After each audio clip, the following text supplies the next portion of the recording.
En nombre del presidente de este Ateneo, don Manuel Ángel Castañeda, les doy la bienvenida para el acto que va a tener lugar a continuación.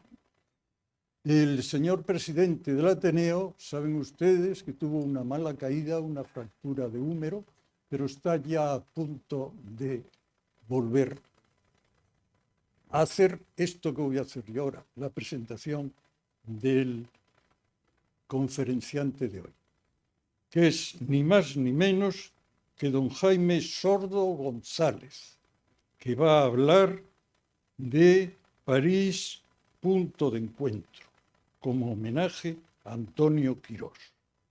Pues don Jaime Sordo Sánchez, conocido de todos ustedes, es un grande del coleccionismo. Y para mí, pues es una gran satisfacción el tener hoy ocasión de hacer su presentación. Yo venía sencillamente a oír, no a presentar. Pues sin más, aquí le tienen ustedes acompañado de nuestra querida amiga que hace también sus funciones. Pues buenas tardes.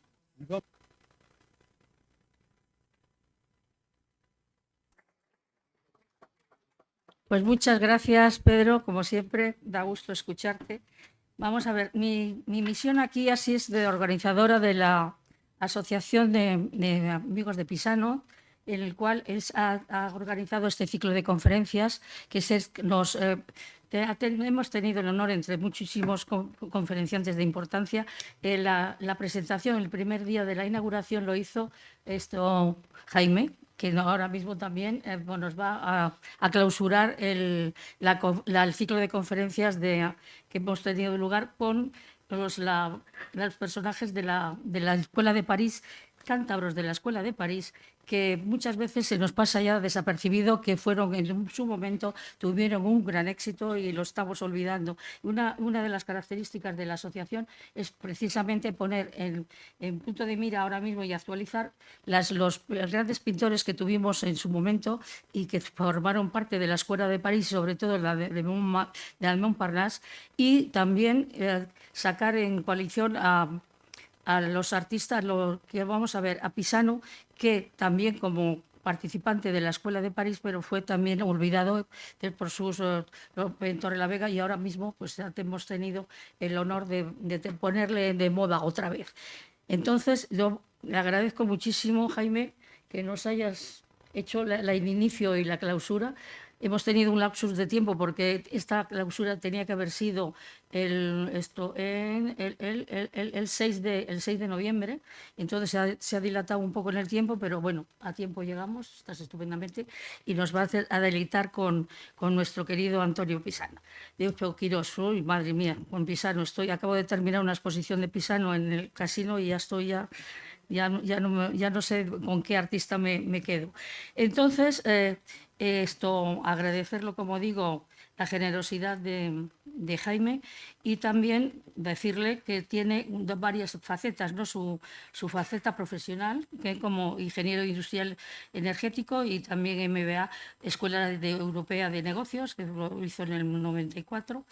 Luego, empresas, ha sido director general y presidente de AIS Confort y consejero delegado y vicepresidente de Setecisa en Telecabarga.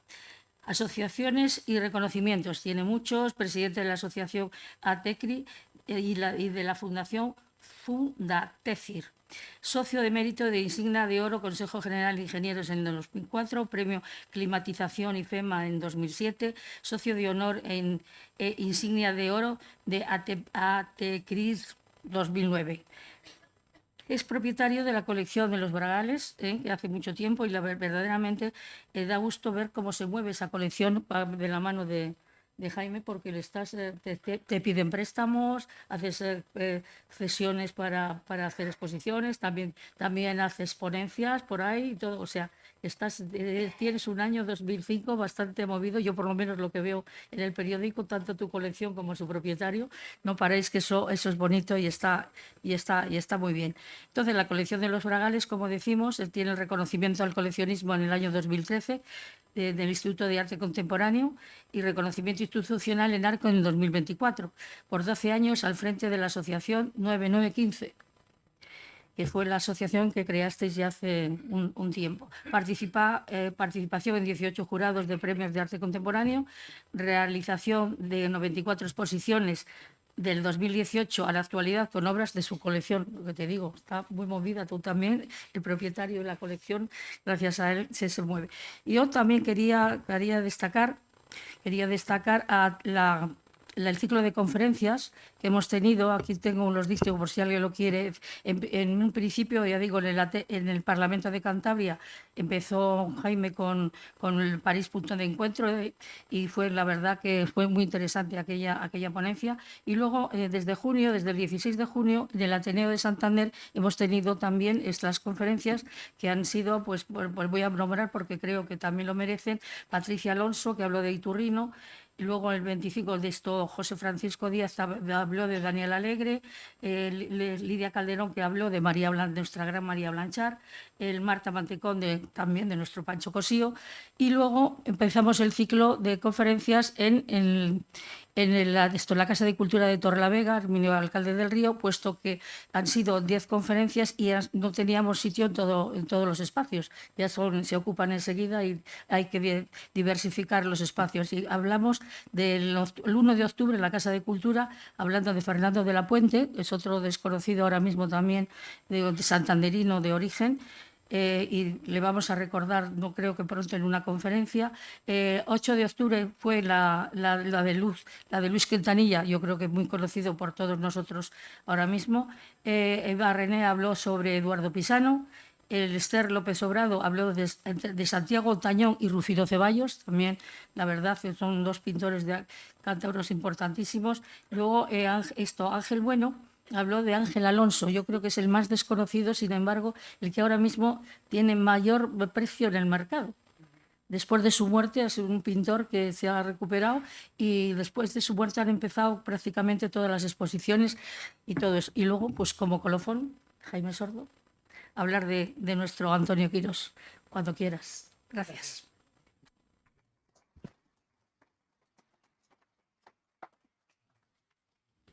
Bienvenidos, gracias por vuestra presencia.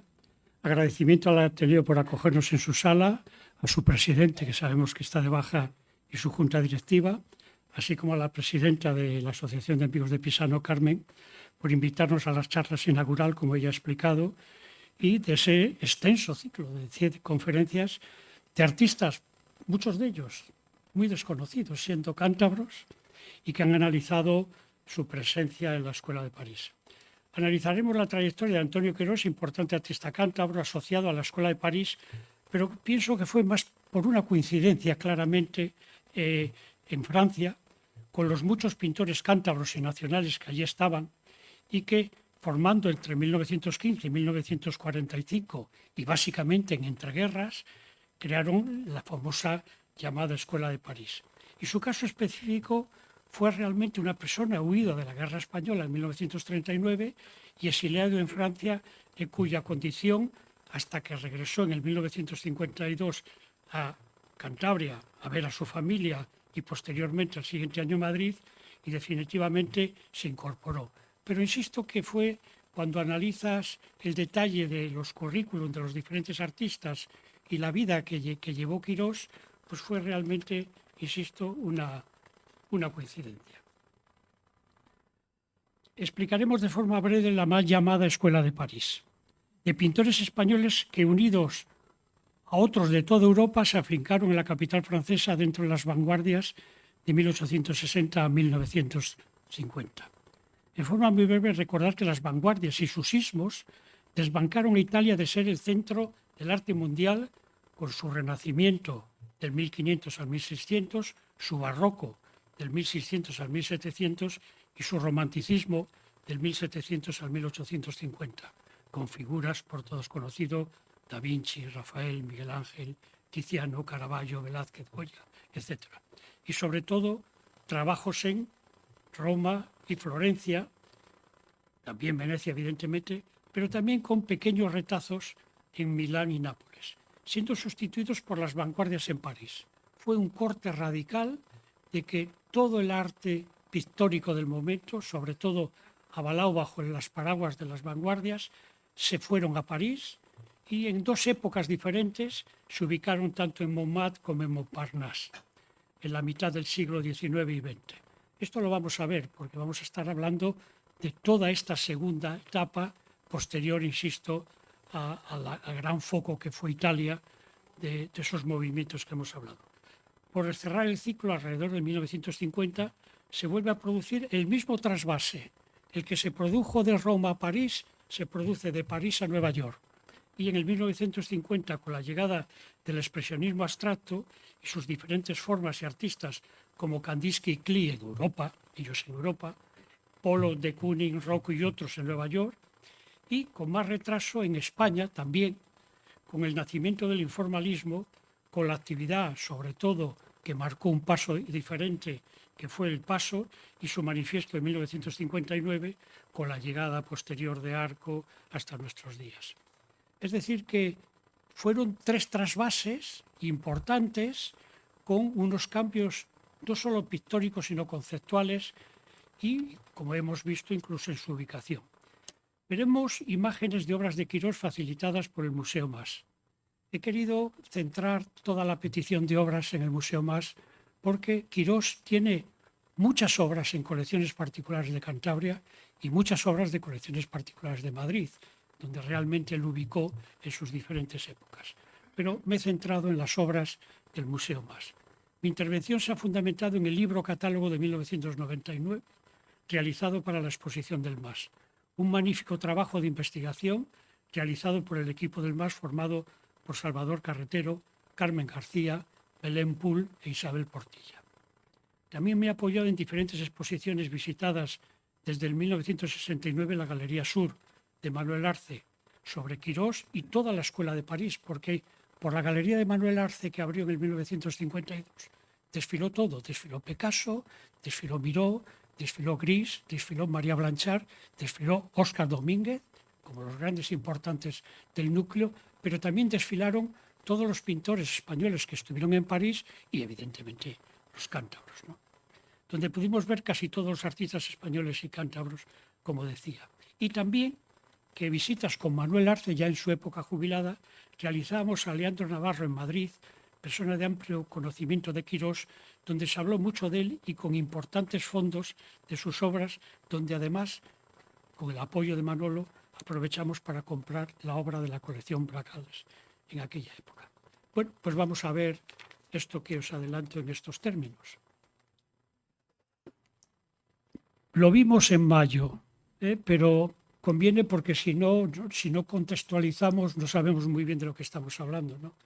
Esos siglos que he hablado en donde todo se va a París, se genera a través de las vanguardias los famosos ismos, el impresionismo, el expresionismo, el fauvismo, el cubismo, el futurismo, el dadaísmo, el ultraísmo y el surrealismo. Lógicamente, todos los pintores, los grandes pintores que allí en París estuvimos, y he nombrado algunos de ellos y no me voy a repetir, todos tuvieron importantes afecciones en estos tiempos en donde ahí os pongo los años y no voy a relatarlo, pues sería muy pesado. Sería imposible intentar defender la existencia de una escuela de París, porque nada había de lo que caracteriza a una escuela. Se ha llamado escuela realmente por, digamos, agilizar y de ahí simplificar el grupo de tanta gente que allí intervino. Convivían en París intercambiando sueños, éxitos y miserias. Era la única condición común. El máximo común divisor fueron estos conceptos de sueños, éxitos y miserias, pero nunca hubo ningún manifiesto ni ninguna firma de ningún compromiso ni el establecimiento, digamos, semicontractual de algo, ¿no? Para historiadores y críticos ha sido muy cómodo manejar esta idea de pintores y escultores con un concepto más creativo que académico. En París se trabajó en diferentes épocas, como hemos hablado, en Montmartre y Montparnasse. Se hicieron las llegadas con el cubismo, de uno de los sismos, sobre todo el cubismo, Picasso en el 1900, Juan Gris 1905, Blanchard 1909. El surrealismo tuvo una importante presencia, con Breton con su manifiesto en 1924, y donde llegaron Miró en 1920, Dalí en 1926 y el gran Óscar Domínguez en 1929. Cántabros. Rogelio Escudiza llegó en el 1860, que nació en 1914, estuvo en París. Gutiérrez Solana también estuvo en París. Francisco Iturrino, lo mismo. Luis Alegre y Luis Quintanilla. Aquí tenemos 5 cántabros de referencia conceptualmente y de una trayectoria pictórica muy importante, en donde todos pasaron y todos estuvieron en ese grupo de pintores en entreguerras. Otros cántabros, Ángel Alonso, hemos hablado de él, y Fernando de la Puente.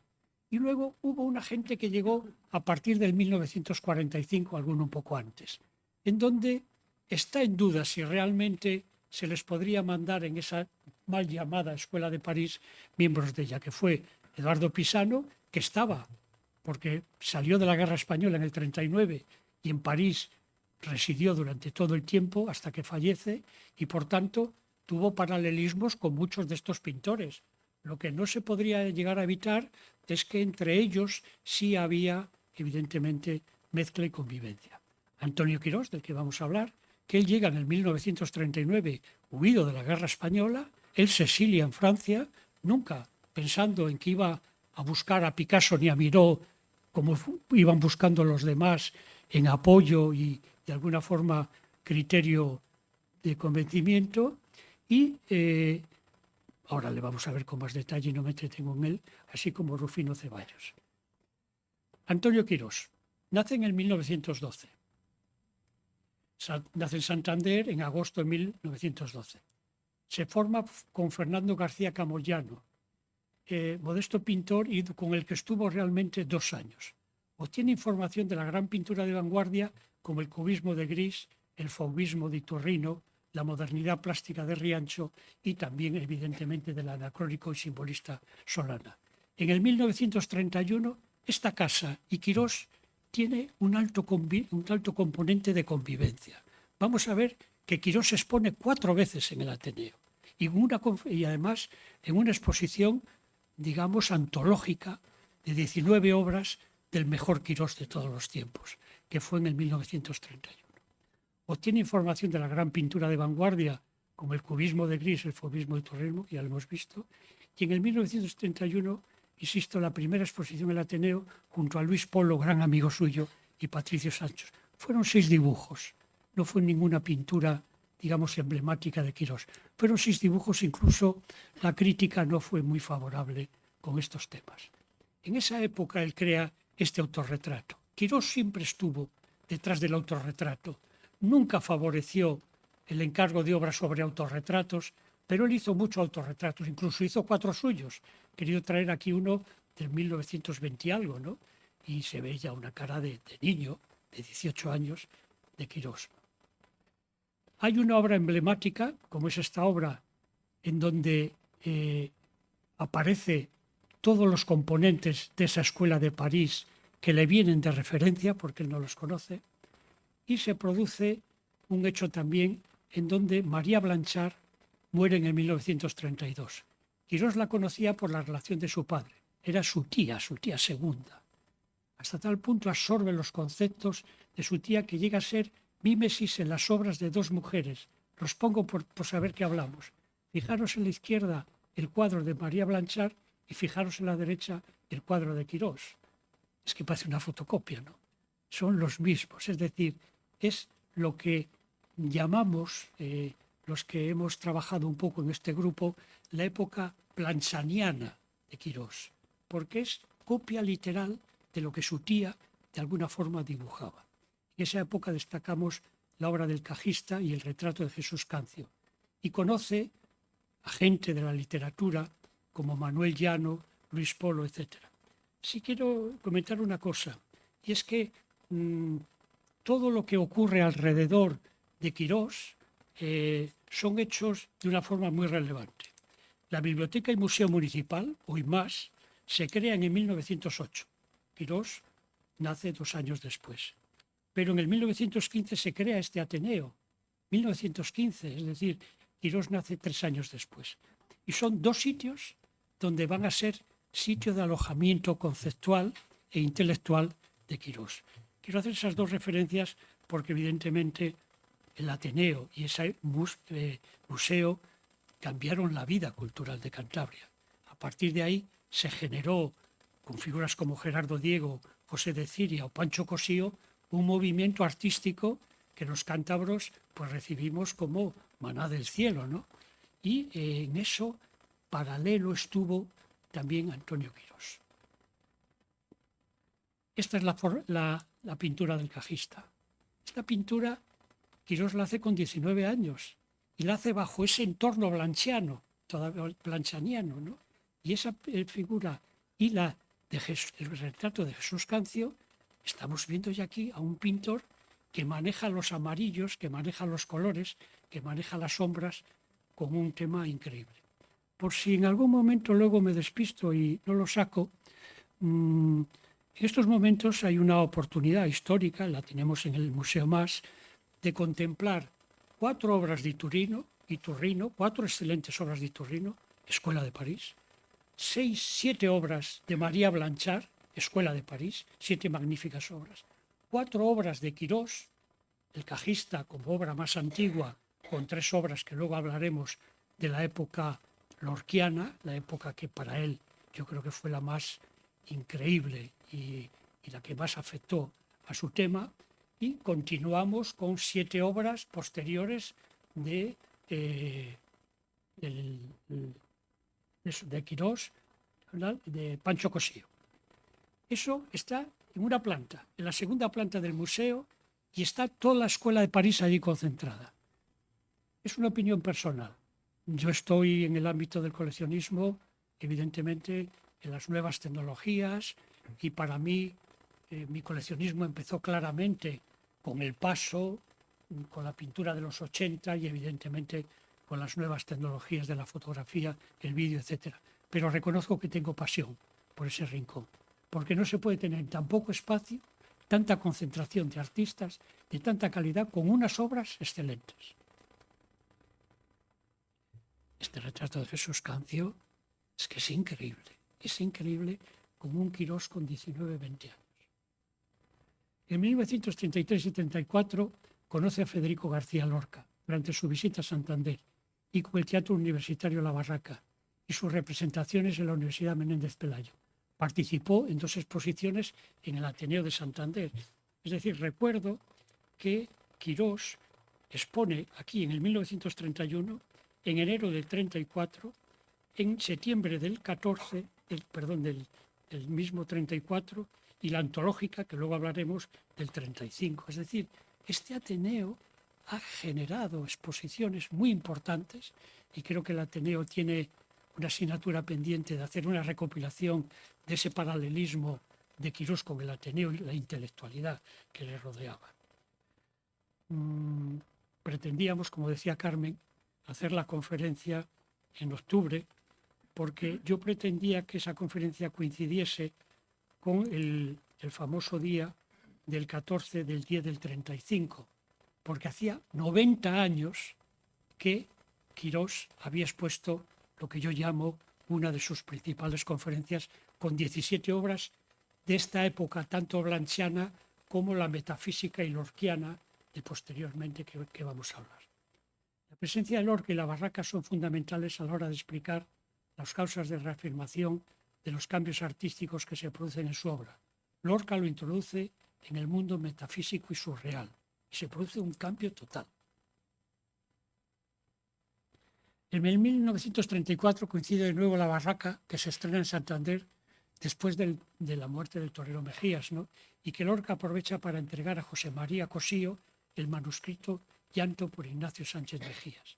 La muerte de Ignacio Sánchez Mejías transformó emocionalmente a Federico García Lorca y transformó a todo el que estaba en contacto con Federico García Lorca y le afectó a Cosío. Ese verano es presentado a Quirós coincidiendo con su patético estado de ánimo por la muerte del torero, impactado en la persona de Quirós y causando un cambio inmediato en su concepto artístico que coincide con una breve pero lucidísima etapa lorquiana, encontrándose en ella al más grande Quirós con obras como El chivo emisario del mal. Esto ya está aquí metido la metafísica y el tema lorquiano de Quirós, coincidiendo con la muerte de Camborio y coincidiendo con la obra maestra que es El perro ladrando a la luna, que une un sintetismo plástico con una interpretación diferente. Quiero poner la obra y quiero entretenerme mínimamente en el tema. Perro ladrando la luna, expuesta en el museo junto con las dos que hay, nos invitaba a visitar esa parte de Escuela de París. Vais a ver estas tres obras en concreto, ¿no? Y leo literalmente lo que escribe en el libro El equipo del MAS. El paisaje es la vista de la bahía santanderina que él veía desde su estudio de San Martín. Un perro ladrando a la luna y una caseta aduanera de carabineros. Un árbol desprovisto de hojas y una cerca. En la mitad superior, la blanca luna. Nocturno metálico, frialdad inquieta, verdes dominantes que nos llevan a la influencia lorquiana sobre el sentido premonitorio de muerte y soledad del torero Ignacio Sánchez Mejías. Está interpretando la parte de equilibrio emocional que Lorca tenía en ese tema. Frustración ante un poder superior que todo lo domina. Es una obra emblemática de Quirós, es una obra que además tiene un componente surrealista, como es evidente, y en donde, cuando además, leído este texto, sabemos su significado, nunca se puede en tan poco colocar tanto. En octubre del 35, hace 90 años, y ya os he adelantado algo, realiza una importante exposición muy importante en el Ateneo, 17 de octubre del 95. Por eso yo quería, en octubre del año pasado, porque se hacían 90 años de esta exposición, de las más importantes de su trayectoria, y mezcla de sus etapas planchianas y metafísicas. Retratos de, como hemos visto, el cajista, el cancionero, Perro ladrando la luna, el autorretrato, Fuga, El chivo, La muerte de Camborio, etc. Son 17 obras que ya me gustaría haber podido ver aquella exposición. Previo a la Guerra Civil, en el año 36, hay una exposición en la Biblioteca Popular de Torrelavega, dirigida por Gabino Teira, en donde recoge las obras anteriores y confirma su estado de gracia. Para mí es la época, y para muchos críticos, la época más importante de Pancho Cosío, aunque haya luego tenido una trayectoria, digamos, más comercial y con la emisión de muchas más obras. Este autorretrato es del 36. Este autorretrato que hemos usado como invitación, veis que toda la parte derecha de la cara está sin terminar. Es un retrato muy bonito, con sus más famosos amarillos, los amarillos del cajista, los amarillos de Cancio, pero hay una parte de su oreja y su lomo que está sin terminar. Dice su hermana, y a ella nos remitimos, que él no lo pudo terminar porque se inició la guerra realizando este retrato. Por eso lo hemos cogido también con la invitación, porque es muy simbólico su tema. Al estallar la guerra civil es movilizado en Santander para trabajar durante un año para el Estado Mayor Republicano en el Hotel Ignacia. Él era un hombre de izquierdas y el Estado Republicano le atrapa como dibujante, al que le emplea para hacer dibujos. En esa época es conocido, en 1967, también el retrato a José Hierro. No le he querido traer para no mezclar tantos conceptos, porque aquí, como se diría en términos periodísticos, hay mucha plancha y poco tiempo, ¿no? Y esto no sé cómo lo vamos a conjugar. Pero sí el espectacular lienzo de Viento al Sur. Esta obra, que es espectacular, él la genera también en esa situación del inicio de la guerra. Es la obra que abre el catálogo que me estoy refiriendo permanentemente del año 29 del museo. Y es una referencia al viento sur de Santander, pero con una alegoría a que cuando Santander entran los nacionales en esa época que está pintando, Santander pierde el norte. Para él pierde el norte. Y hace una referencia al viento sur que de alguna forma arrastró a Cantabria, a Santander, hacia ese norte. El cuadro es exquisito. Lo veréis está firmado en el 39 y es de un exquisito increíble, aparte de la parte surrealista, incluso con una cierta abstracción. Este es un Quirós increíble. Este es un Quirós que evidentemente no tenía mundo comercial. En aquella época no se compraba ni se vendía arte, ni había quien lo comercializase, ni había marchantes. Se hacía todo pues de boca a boca y de bolsillo a bolsillo, ¿no? Lo poco que se hacía, ¿no? Pero es importante, ¿no? Tomado Santander por los nacionales y con Pío Muriedas se escaparon, llegando a Cataluña vía un barco con una trayectoria increíble del barco, y no podemos entretenernos. Y posteriormente llegó a Valencia, en donde peleó en el frente de Valencia, y en Extremadura, en donde incluso ejerce de comandante. Aquí se generan 8 años de desaparición de la pintura de Quirós.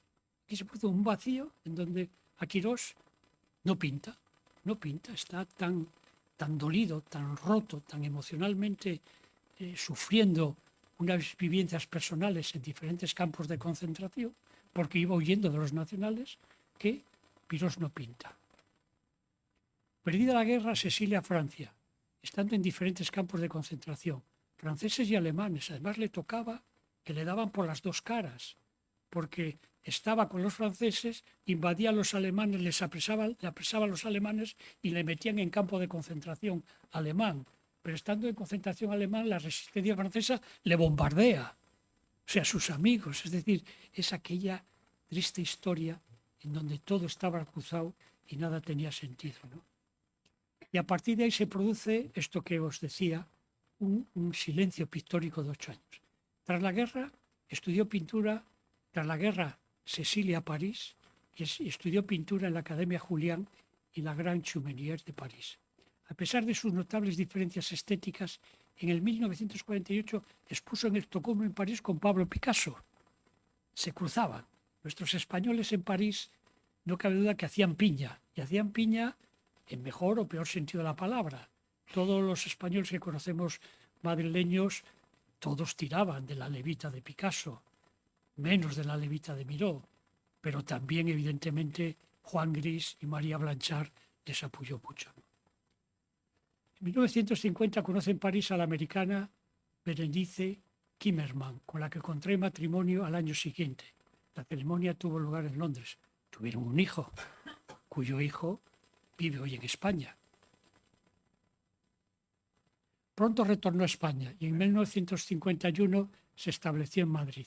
Él vino a ver a sus padres, murió su padre en el año 1951 y en el año 52 insistió su madre que viniese, que hacía falta que le viesen, que se había marchado en el 39, que no sabían nada de él, y él justifica que su recién matrimonio, su esposa estaba en Londres, que no regresaba y que no podía hacerlo. Viene a ver a su madre en el año 52 y en el año 53 se instala, pero en Madrid. Vienen los veranos a Santander, pero él nunca estuvo ubicado en Santander.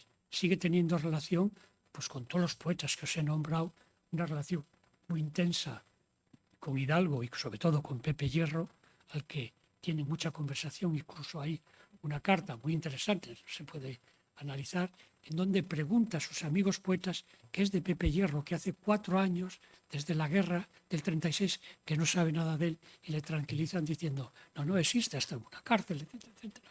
Pero Pepe Hierro le tenemos con nosotros. En 1953 participó en la Exposición Internacional de Arte Abstracto que se celebró en el Museo de Bellas Artes de Santander. Y aunque su paso por la abstracción fue breve, para centrarse en la renovación de la figuración española. Estamos en su tercera etapa.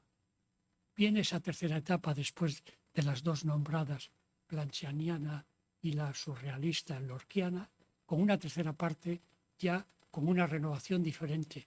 Traemos un Quirós informalista porque los tiempos tocaban el informalismo, porque habían aparecido el expresionismo abstracto, ya no solo en Estados Unidos, como he platicado en el principio, sino también en toda Europa. Ya estando en España, su primera exposición, ya Quirós empieza a pintar, expuso en el Museo de Bellas Artes de Bilbao en 1955 y en los Ateneos de Madrid y Barcelona, y en las Salas Clan y Fernando Fe de Madrid. Tras una temporada en Estados Unidos, volvió a Madrid en 1961 y se instaló en su estudio en el Paseo del Prado. En 1961 obtuvo el premio de la crítica, en 1965 la medalla de oro de Eugenio d'Ors, y por esos años empezó a exponer en la Sala Biosca de Barcelona. Por no cargar el power y por no hacer aburrido este tema, sí quería deciros que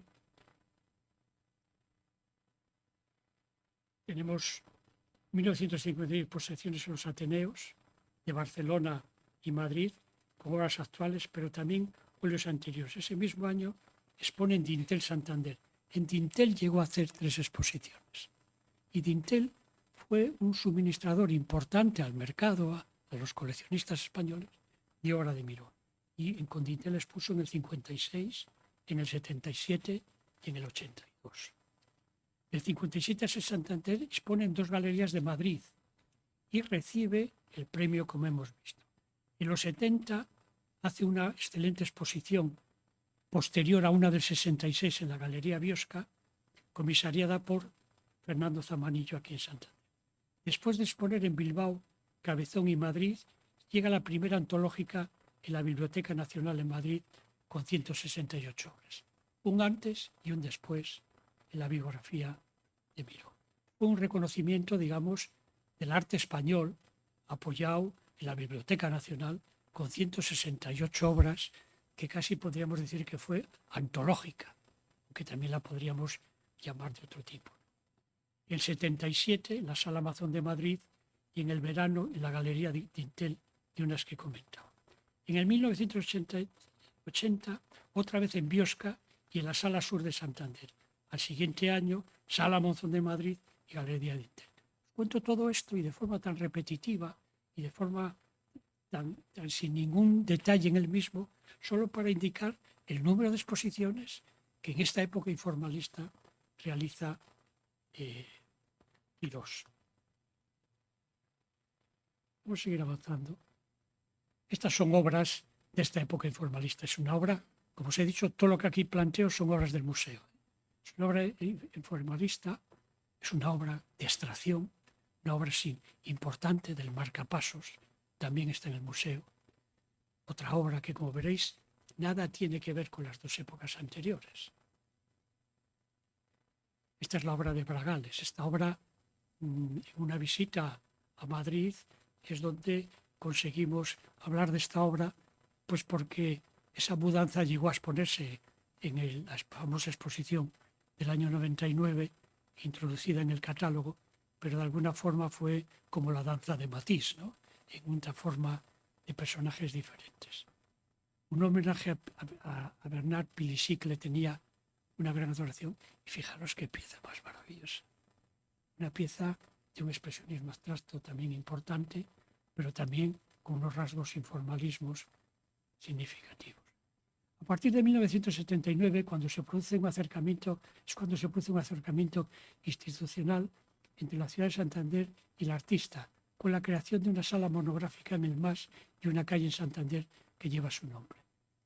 Nunca había habido un acercamiento de las instituciones, en este caso a Quirós, y aquí, me imagino que con la ayuda importante del ayuntamiento, pues también se genera ese acuerdo en donde se crea la sala permanente en el MAS.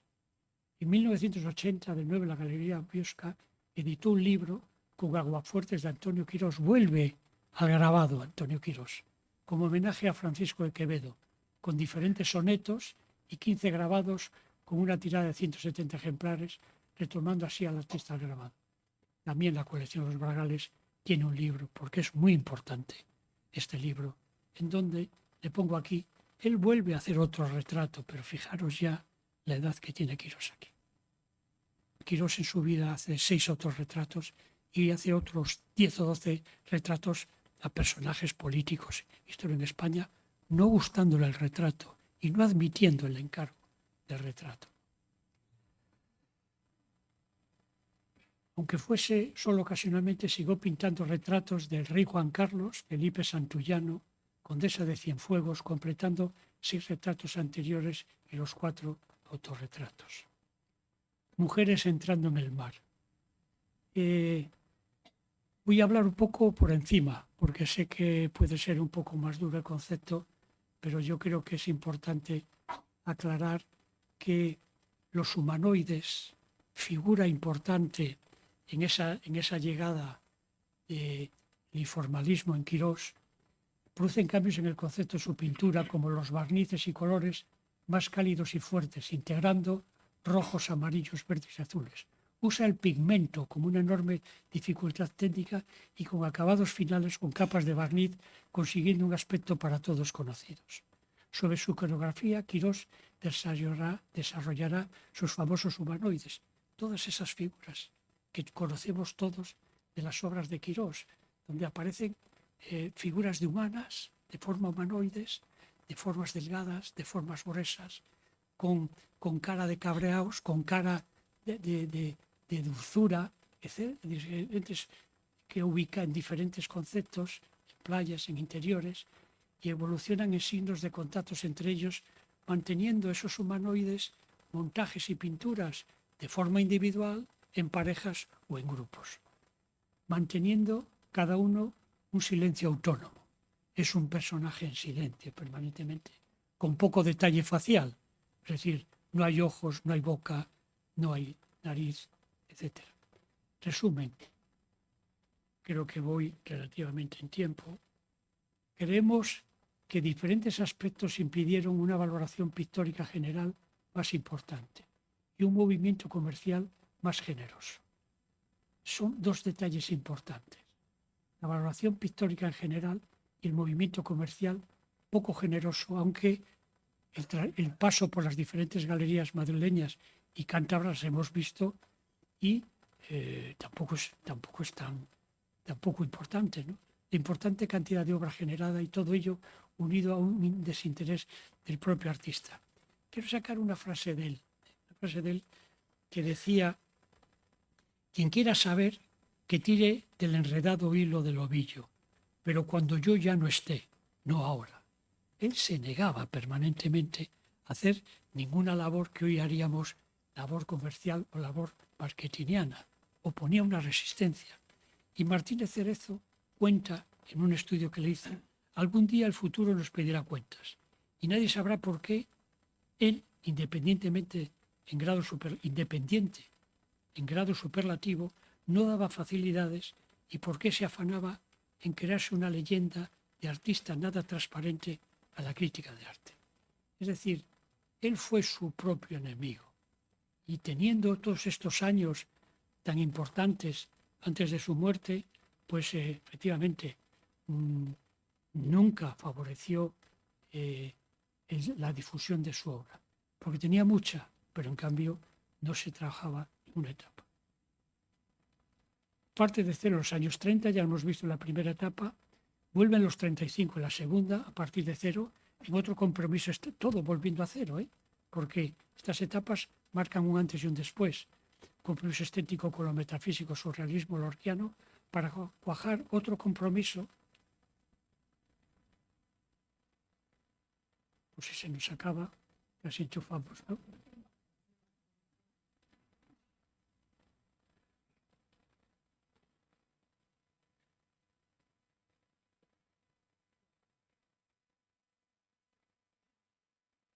Para a partir de los 50, como ya hemos visto. Veréis que lo he repetido 3 veces, porque estas etapas de Quirós son elementos imprescindibles para entender el Quirós y su pintura. Esto y la propia calidad de su obra le otorgan un interés y una importancia que le sitúan en primera fila de la pintura de Cantabria y en el ámbito nacional e internacional. En el MAS se presenta una monográfica de Rodríguez Alcalde, pero Quirós ya no viene por estar ya muy enfermo. Quirós se enferma con un cáncer. Ingresado en 1984 en el Hospital de Madrid, se le traslada a un hospital de Londres con una actuación del Ayuntamiento de Santander, del alcalde de Carmen, en donde del Ayuntamiento de Madrid, del Hospital de Madrid, donde no ven que ahí se puede hacer una clara operación, le trasladan a Londres, le hacen una operación de 9 horas, pero allí fallece en el 1984. Su cuerpo, a los 2 días, fue trasladado a Santander y enterrado en el Panteón de Hombres Ilustres de Cine. En el 1986, después de su muerte, el Centro Cultural de Arte Conde Duque de Madrid le dedicó una amplia retrospectiva con 100 obras. Y al poco de fallecer, en agosto, se le organiza en el MAS su segunda gran exposición comisariada por Cilia Lastra y con la colaboración de Manuel Arce, interviniendo muchos amigos, con 110 obras. Es decir, que sí tuvo exposiciones emblemáticas y sí tuvo después de su fallecimiento. Es una foto que me ha facilitado Carmen, en donde está su hermana, está Carmen, está Ormaché en el fondo, en el enterramiento del pabellón de Hombres Ilustres en nuestro cementerio. Si a lo mejor alguno lo conocéis, si lo tenéis identificado, si no os adelanto y le tenéis ahí para verlo, que hay un enterramiento increíble. Antonio Quirós, debajo está... sí, bueno, luego os lo digo. Pancho Cosío, que está debajo de él, y debajo Pepe Hierro. Están los tres alineados en la misma fila y significando algo del equipo de 3 personas que estuvieron trabajando durante mucho tiempo, ¿no? Os cuento, antes de terminar, os cuento y remarco algunos de los conceptos que yo creo que son importantes. En sus últimas exposiciones institucionales las importancias son, vuelvo a repetirme, 1976 Biblioteca Nacional, 168 obras, 1984 Museo Más, 90 obras, 1986 Conde Duque de Madrid, 100 obras, 1999 Exposición del Más. Este es nuestro Quirós y quería no emplear más tiempo ni meter más detalles que creo que han sido suficientes para dar tiempo, si es posible, y es de su interés, abrir el coloquio. Gracias.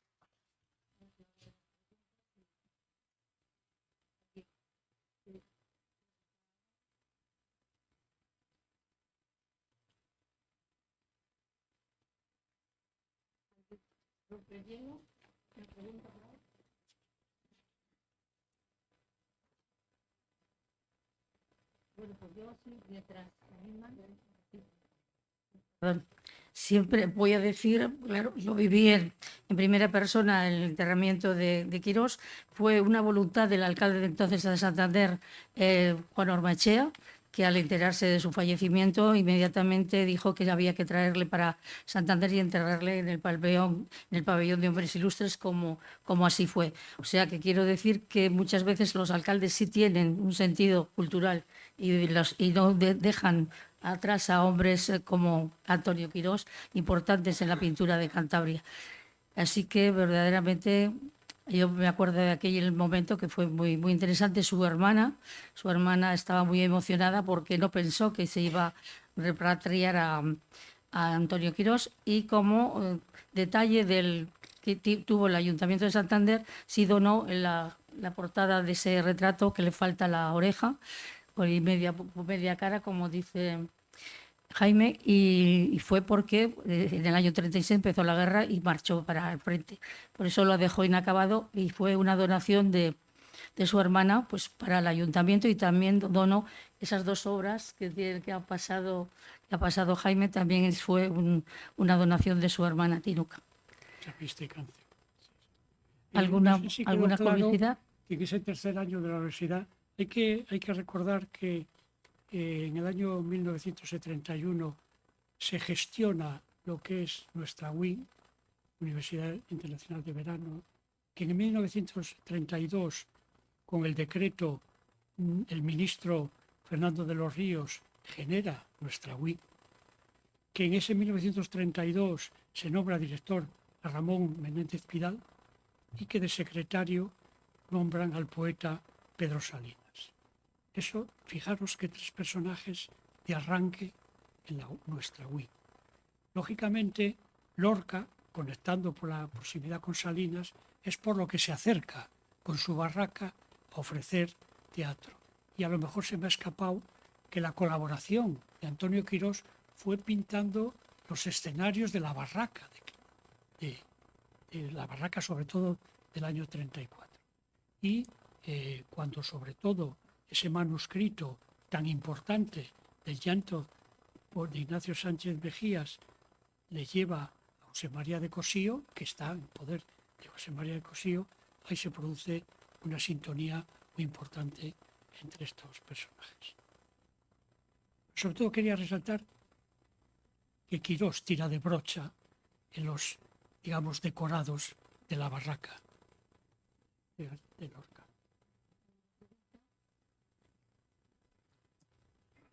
Nada. No he querido, porque son dibujos que están en colecciones particulares y que no quería tampoco colocarlos sin tener una clara, digamos, permiso, que no le he pedido, pero no quería tener que realizar el permiso de los propietarios de los dibujos. Los dibujos de la guerra tienen un componente blanchiano importante, muy importante. Son dibujos estupendos, pero de alguna forma tampoco, no es que no sean mala calidad, es que es un dibujo condicionado anímicamente por la guerra. Se nota, se condiciona. Sí. La casa familiar. Sí.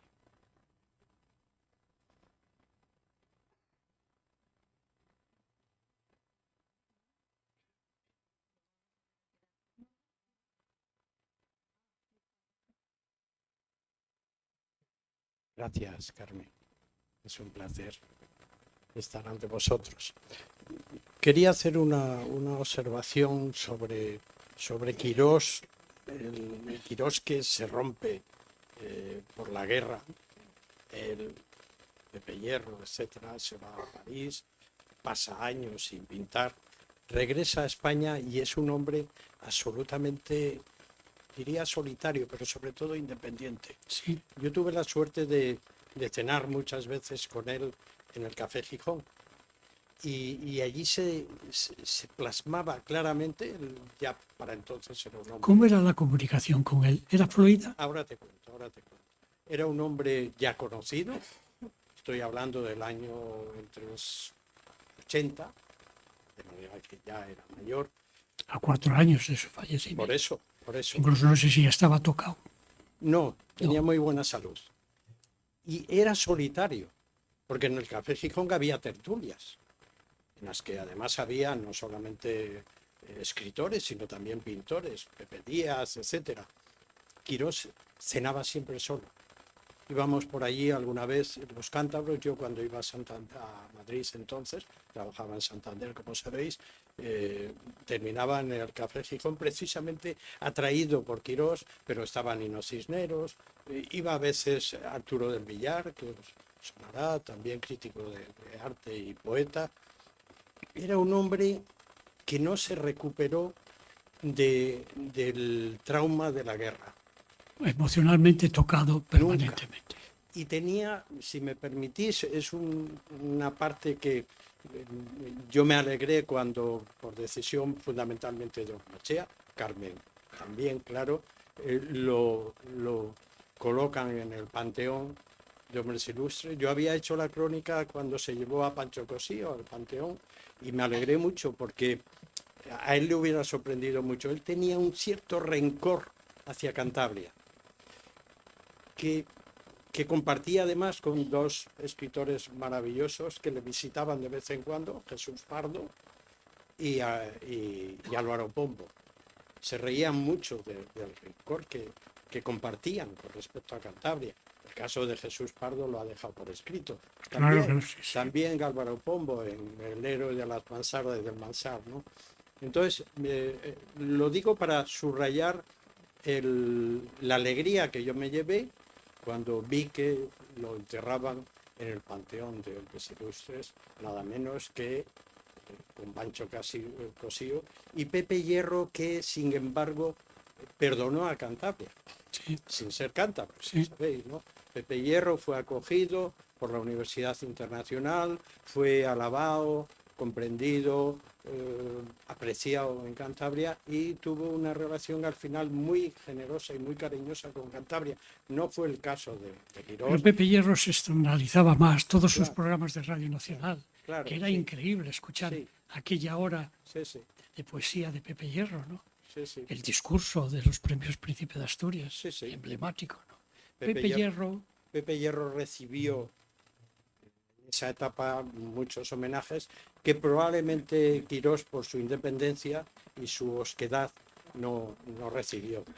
Disculpar que... no, pero además intervenga es que con un- coincide y ratifica ese concepto que aplicado a lo comercial de su pintura era muy difícil, porque él lo ponía difícil, no favorecía. Es que no quería que viéramos su Claro, o pintura. sea, es que no quería. Yo tuve el honor, a mí me regaló 2 grabados de las escaleras. La tengo cuando vayas a casa. Nada más entrar en mi casa está ahí Quirós. Y es del que más presumo. Tengo muchos cuadros de pintores cántabros, claro, pero presumo sobre todo de Quirós. No quería que fuéramos a su estudio. Yo fui una vez y yo creo que no le gustó nada que No, fuéramos... no le gustaba, no le gustaba. Nino Cisneros y yo. No le gustaba, sí, sí, estaba sí. incómodo. Sí. A pesar, Hice 2 viajes a Madrid para ir a ver a Leandro Sí. Navarro, amigo común con Manolo Arce, y Manolo Arce me iba contando mucho de sus Sí, experiencias sí, sí. de las 2 exposiciones. Sí, y decía, sí. no sabes lo difícil. lo que le costaba, claro. es Hablé con hablar. Manolo Arce sobre el tema. Lo dice en el famoso tomo de sus Sí, memorias. es un libro de Son 1000 y Petete, sí. pico, ¿no? Lo cuenta con mucha gracia Manolo Arce. En fin, disculpar que... Incluso Leandro Navarro, que había conversado mucho con él, incluso yo creo que, no recuerdo bien, yo creo que incluso volví a repetir el Café Gijón, Leandro Navarro, intentando hablar con él, decía, Sí. era un verdadero sufrimiento. Sí. O sea, había que sacarle con sacacorchos. No, era muy comunicativo y muy irónico, Pero él muy hablaba, brillante. Leandro hablaba más Sí. comercialmente, él iba Claro. a lo que iba. Nosotros éramos unos chavales, Claro. y entonces nos veía, bueno, pues que no teníamos mayor, ni siquiera memoria de lo que había sufrido. Después ya nos enteré poco a poco. Él no contaba, se le notaba, pero no contaba su tragedia, su salida de Santander, los campos de concentración. Eulalio Ferrer habló un par de veces con él y no le quiso vender cuadros. Eulalio se lamentaba siempre cuando vio después que la obra de Quirós tuvo una valoración espectacular, ¿no? No quería vender cuadros. Esos 8 años Sí, de silencio fue de terrible. Quirós fue terrible y le dejó una secuela. Él nunca se arrepintió de ese silencio. Le dolía ese silencio. Pero claro, estaba destrozado. Estaba destrozado. Sí, es un personaje con una riqueza intelectual. Venía todos los veranos a Cantabria, no lo perdonaba. O sea, siempre a su tierra volvía como, o per hierro, sí, posiblemente.